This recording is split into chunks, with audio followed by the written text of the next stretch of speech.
সুজয়, রাজ্য বিজেপির সদর দপ্তরে ছবিটা এই মুহূর্তে কিরকম, এক হিন্ত দেতে? একেবারে একবার ছবিটা দেখাতে বলবো।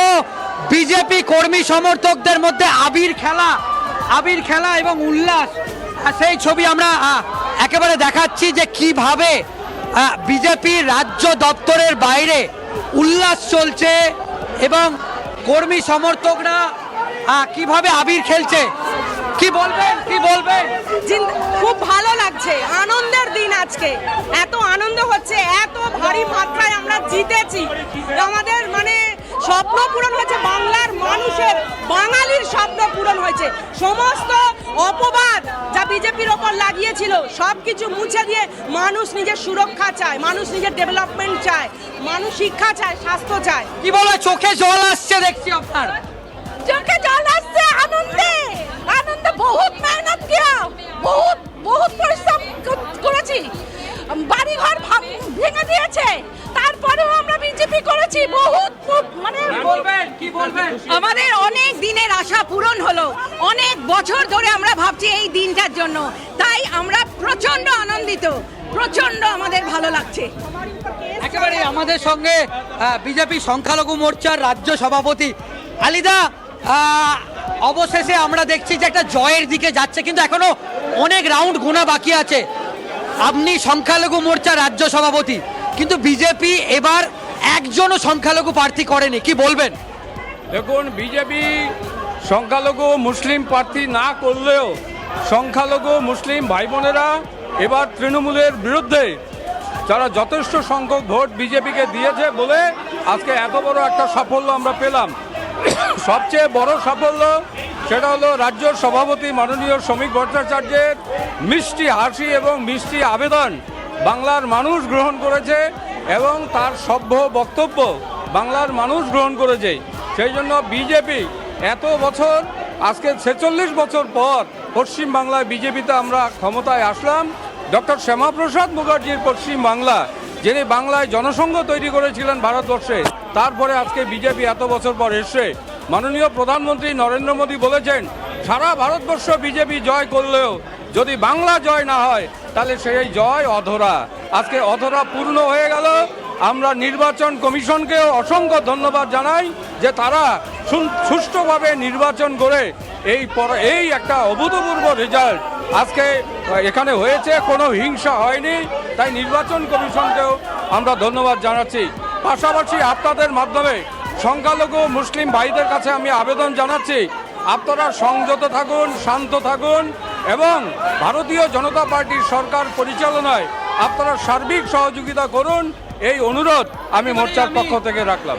সুজয়, একটা বিষয় তোমার কাছে একটু জানতে চাইবো, সেটা হচ্ছে গিয়ে আলী সাহেবের কাছ থেকে এটা জানার চেষ্টা করো যে একজনও মুসলিম ক্যান্ডিডেট বিজেপি দেয়নি, তাও এরকম বহু জায়গা রয়েছে যেখানে সংখ্যালঘুদের ভোট একটা বড় ফ্যাক্টর।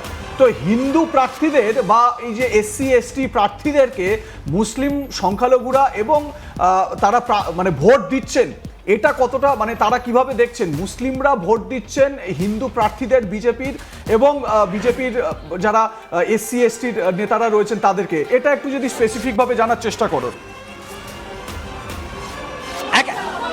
একেবারে আলিদা, দেখো বিজেপি একটাও সংখ্যালঘু মুখ দেয়নি, কিন্তু শিডিউল কাস্ট, শিডিউল টাইপ বা সংখ্যালঘুরা তারা শিডিউল কাস্ট, শিডিউল টাইপ বা হিন্দুদের ভোট দিচ্ছে, এটাকে আপনারা কিভাবে দেখবেন? না, আমরা যেটা দেখছি, আমরা তো উন্নয়নকে দেখব। মাননীয় প্রধানমন্ত্রী বলেছিলেন সবকা সাথ, সবকা বিশ্বাস, সবকা প্রয়াস। এটা সমস্ত সম্প্রদায়ের মানুষ বেনিফিটেড হয়েছে। আজকে বলুন কিষাণ সম্মান নিধি মুসলিম ভাইরাও পেয়েছে, কৃষকরা পেয়েছে, হিন্দু কৃষকরা পেয়েছে। আজকে উজ্জ্বলা গ্যাস মুসলিম মায়েরাও পেয়েছে, হিন্দু মায়েরাও পেয়েছে। তাহলে এখানে তো উন্নয়ন হয়েছেই। সেই কারণে সংখ্যালঘু প্রার্থী দেয়নি কেন? যে তৃণমূল সংখ্যালঘু বিষয়ক তিনি একটা সাম্প্রদায়িক রাজনীতি করেছিলেন, বিজেপিকে সাম্প্রদায়িক বলে বলে বিজেপিকে এক ঘরে করে গিয়েছিলেন, যার ফলে বিজেপির উপায় ছিল না এবার সংখ্যালঘুদের প্রার্থী দেওয়া। আগামীবার নিশ্চয়ই সংখ্যালঘুরা এগিয়ে আসবে, তাদের যোগ্য সম্মান ভারতীয় জনতা পার্টি দেবে। একেবারে আমি বাইরের ছবিটা দেখাতে বলবো। এবার বিজেপি কর্মী সমর্থকরা যত সময় গড়াচ্ছে, তারা দলীয় পতাকা নিয়ে, আবির নিয়ে এই মুহূর্তে বিজেপির সদর কার্যালয়ের বাইরে একেবারে ঢল নামছে, যত সময় গড়াচ্ছে বিজেপি কার্যকর্তারা তারা ভিড় করছে। এই মুহূর্তে আমরা সেই ছবি দেখাচ্ছি যে দলীয় পতাকা নিয়ে তারা জয় শ্রীরাম। কি বলবেন? এই আমাদের মানে কি 11 বছর পর আমাদের এই যে আমরা ফিরে এসেছি, শামসেরগঞ্জ থেকে আমরা এসেছি। এই শামসেরগঞ্জে যে ঘটনাটা ঘটে গেছিল সেই ঘটনাটা একটা বিশাল প্রভাব ফেলেছিল, আর তারই পরিপ্রেক্ষিতে আজকে আমরা এই বাংলায় পদ্ম ফুটাতে পেরেছি। এর জন্য শ্রমিকদা স্বপ্ন সত্যি হলো। জয় জয় শ্রীরাম। আমি দেখছি আপনি সবাইকে আবির মাখাচ্ছেন, মানে আজকে আবির মাখানোর দায়িত্ব কি আপনার? আমার আনন্দে এত মার খেয়েছি আবেগে করছি। সুজয়, একটা প্রশ্ন। সুজয়, ইতিমধ্যে বাঁকুড়া ইউনিভার্সিটির সামনে সেখানে অলরেডি আমরা যে অভিযোগ পাচ্ছি যে তৃণমূলের এক কর্মীকে মারধর করা হয়েছে, তুমি যদি এই বিষয়টা নিয়ে একটু কথা বলো যে যেই জিতুক না কেন বঙ্গের এই চিত্রটা একেবারেই কাম্য নয়। সেক্ষেত্রে যারা বিজেপির নেতা তারা কি ভাবছেন? রাজ্যকে শান্ত রাখা এই মুহূর্তে দাঁড়িয়েও কিন্তু একটা বড় চ্যালেঞ্জ। একেবারেই দেখো, যখন বিজেপির একটা জয়ের উল্লাস হচ্ছে, বাঁকুড়াতে তৃণমূল কংগ্রেস কর্মীদের মারধরের অভিযোগ আছে।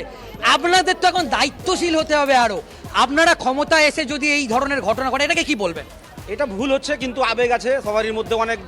অনেক দিন ধরে আমরা হ্যাঁ, গেরুয়া আবির খেলার জন্য মুখিয়েছিলাম, যার সুজয়, এই জায়গাটা একটু প্রশ্ন করো যে আবেগের বশে এই ধরনের যদি অশান্তির ঘটনা ঘটে তাহলে সেই আবেগকে তো কন্ট্রোল করতে হবে। একদমই তাই। Power comes with, if you are getting into power it comes with responsibility. তো যদি কোনো অপ্রীতিকর ঘটনা ঘটে থাকে সেটা নিশ্চয়ই তারা মানে আবেগপ্রবণ হয়ে করেছেন, সেটা ভুল।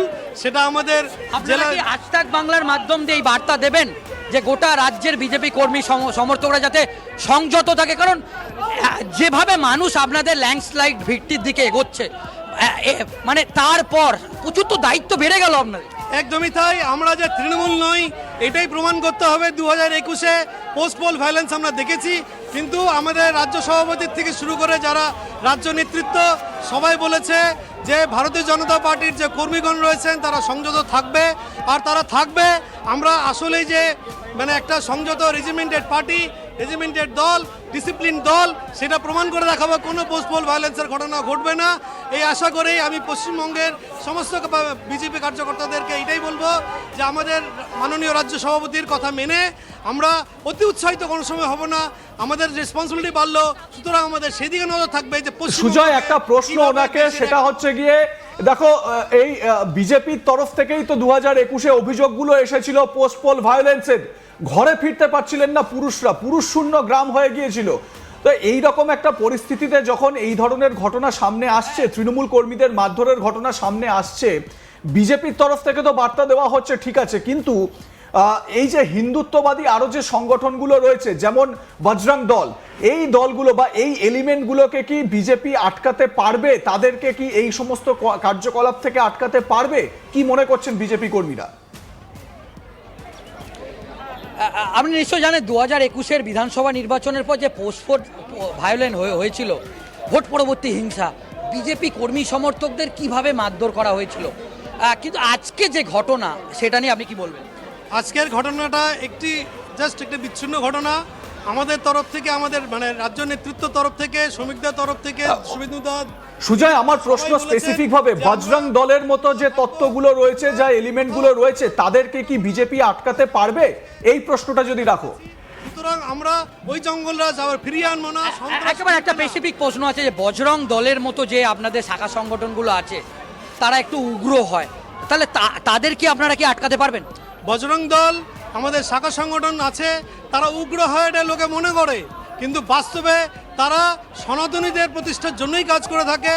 এবার বজরং দল সবসময় হচ্ছে সংযত থাকারই চেষ্টা করে, কিন্তু যখন উল্টো দিক থেকে মানে ঘাত হবে তা প্রতিঘাত তারা করবেই, এটা তো কেউ আটকাতে পারবে না। কিন্তু এই ইলেকশনের পর, আজকের বিজয়ের পর আমরা সবাইকে শান্ত থাকার, সব মানে ডিসিপ্লিন থাকার বার্তাই দিয়েছে আমাদের রাজ্য তরফ থেকে, কেন্দ্র তরফ থেকে। সুতরাং আমরা মনে করছি যে পশ্চিমবঙ্গ সরকার বিজেপি আসার পর এরকম কোনো অপ্রীতিকর ঘটনা ঘটবে না।